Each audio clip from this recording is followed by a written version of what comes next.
When the school's untouchable bully grabs her arm, Amara Johnson's quiet demeanor shatters in 10 seconds flat, proving that sometimes silence speaks louder than words.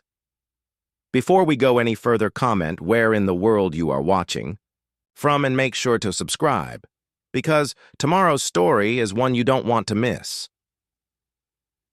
The hallways of Jefferson High School were always chaotic between classes, but today seemed especially frenzied as students rushed to their next period.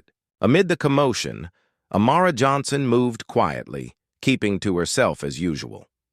At 16, she was known as the girl who rarely spoke, who always had her nose in a book, and who somehow managed to maintain straight A's despite never raising her hand in class. Amara's silence wasn't from shyness but from calculation.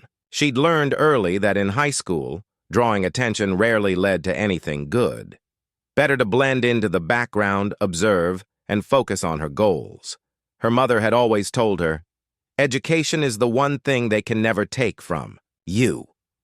And Amara had taken those words to heart. As she approached her locker, she spotted Tyler Michaels and his crew lounging nearby. Tyler was the school's self-appointed king, a senior whose family's wealth and his position as star quarterback had convinced him the world owed him deference. Amara tensed, but kept walking. She'd successfully avoided his attention for nearly 2 years, and she intended to keep it that way. "Well, look who it is." Tyler's voice cut through the hallway noise as Amara reached for her locker. "It's the ghost girl. Do you ever actually talk, or did someone cut out your tongue?" Amara ignored him, methodically opening her locker and exchanging her English textbook for calculus. She could feel the eyes of other students on her, some sympathetic, others gleeful at the prospect of drama. "I'm talking to you." Tyler stepped closer, deliberately knocking her notebook to the floor. "What's wrong? Too good to speak to the rest of us? Think you're smarter than everyone else because you get good grades?" Amara bent down to retrieve her notebook, her face betraying nothing. 2 years of martial arts training with her uncle had taught her more than just self-defense. It had taught her discipline and control. "Maybe she's deaf," suggested one of Tyler's friends with a cruel laugh. "Or just stupid," added another. Tyler reached out and grabbed Amara's arm as she stood back. "Up. I asked you a question, ghost girl. 10 seconds. That's all it took to change everything."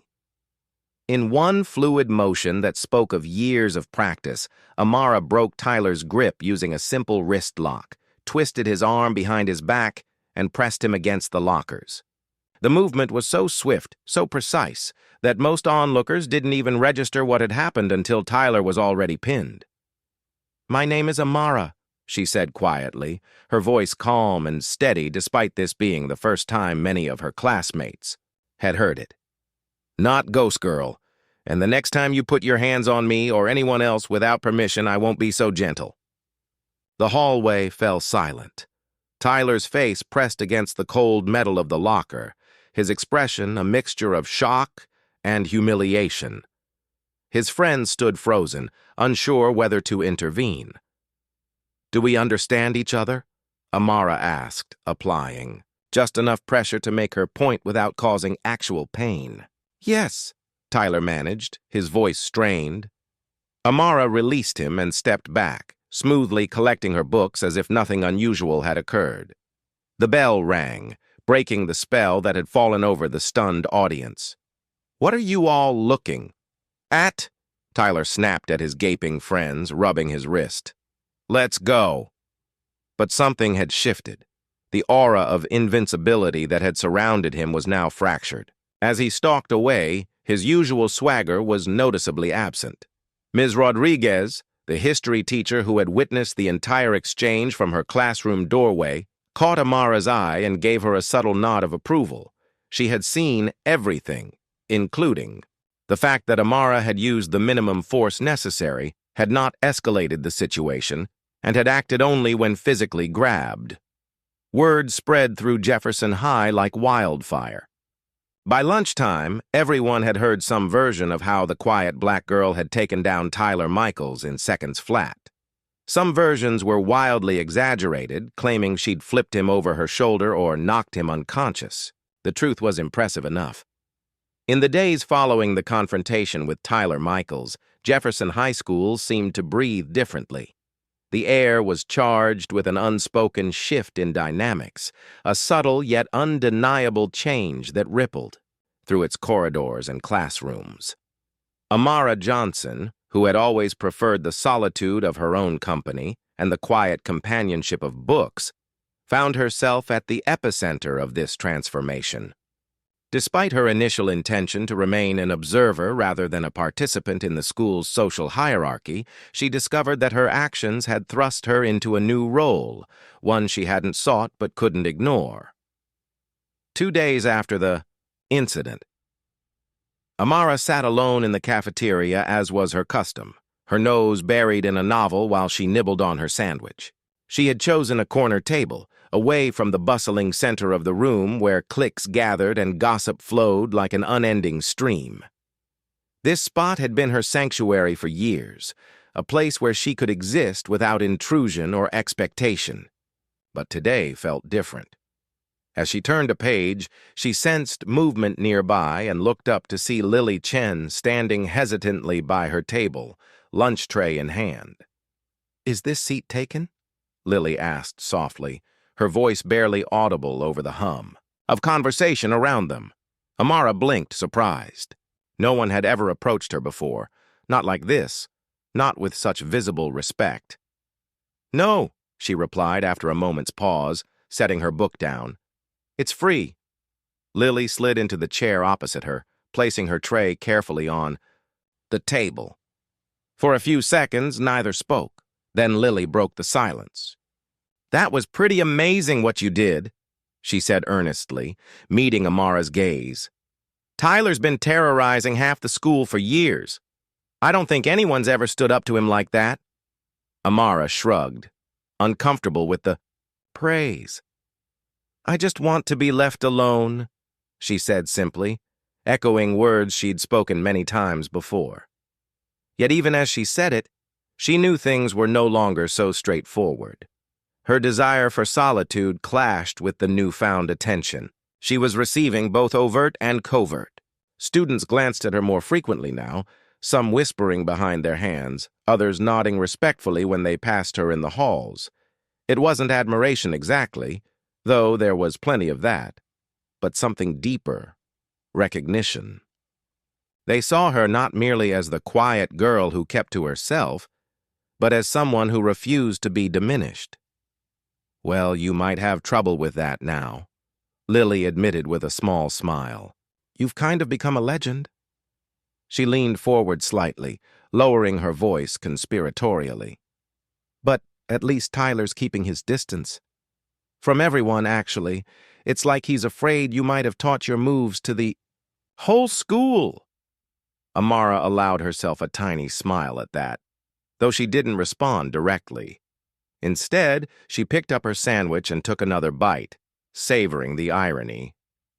Martial arts training had indeed been part of her life since she was 12, courtesy of her uncle Marcus, a retired Army sergeant who believed strongly in self-discipline and preparedness. He often told her stories about how martial arts weren't just about fighting, they were about control, patience, and knowing when not to fight. "The best fighters never start fights," he would say. "They finish them." Those lessons had served her well beyond physical technique. They shaped her approach to conflict, teaching her to assess situations calmly and act decisively only when necessary. As lunch continued, more students began drifting toward their table. Quiet kids, who, like Amara, had previously occupied the fringes of the school's social landscape. There was Ethan Patel, a lanky junior whose passion for robotics had earned him mockery from jocks like Tyler. Beside him sat Maria Alvarez, a soft-spoken sophomore whose artistic talent went largely unnoticed until now. Each carried their tray, cautiously, asking permission before sitting, their eyes reflecting a mix of curiosity and gratitude. Amara nodded silently each time, letting them join without comment. She didn't need to say anything. Her presence alone seemed enough to create a space where others felt safe. Word spread quickly among these quieter students, drawing them together like moths to a flame. Some came to thank Amara outright, their voices trembling with emotion as they recounted instances of bullying they'd endured silently for months or years. Others simply wanted to sit near her, basking in the aura of strength she exuded without effort. To them, she represented defiance against the status quo, proof that power didn't belong solely to those who flaunted it loudly. In standing up, to Tyler, she hadn't just defended herself, she'd given permission to others to do the same. Meanwhile, Tyler himself remained notably absent from the areas where he once held court.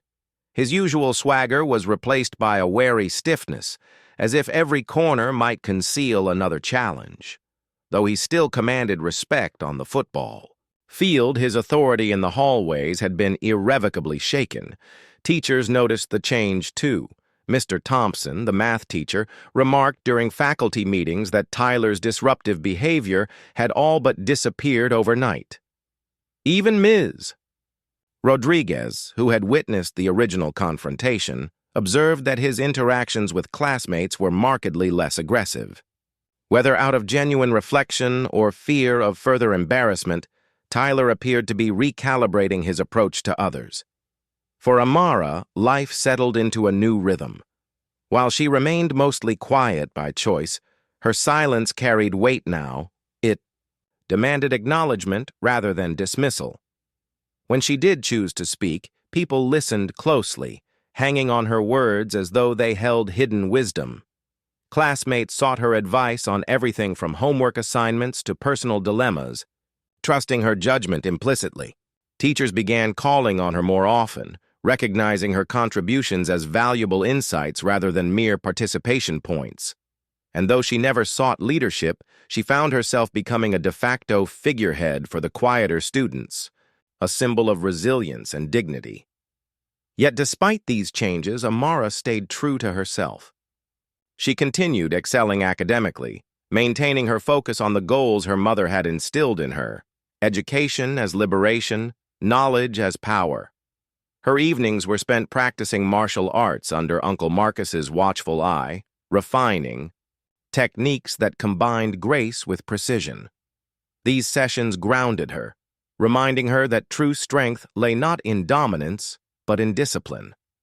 They also provided moments of peace amidst the growing swirl of attention at school, allowing her to reconnect with the version of herself that existed before Tyler's provocation. By the end of the semester, Jefferson High School bore little resemblance to its former self. The culture of fear that Tyler had cultivated for years had dissolved, replaced by a tentative but hopeful sense of community. Students who had once cowered under his taunts now walked tall, buoyed by the knowledge that bullies could be confronted and defeated with courage and composure. Teachers reported fewer incidents of harassment, and administrators celebrated improvements in overall morale. Even Tyler, though subdued, seemed to find a healthier balance, channeling his energy into sportsmanship rather than intimidation. As for Amara, she remained a quiet force within the school, a reminder that silence isn't weakness, and that sometimes the smallest actions can spark the biggest changes. Her story became part of the fabric of Jefferson High, whispered to incoming freshmen as a cautionary tale for would-be bullies and a source of inspiration for those who felt powerless. In refusing to be a victim, she had shown everyone, not just Tyler, that standing up doesn't mean shouting loudest. Sometimes it means standing firm, speaking clearly, and letting your actions speak for themselves.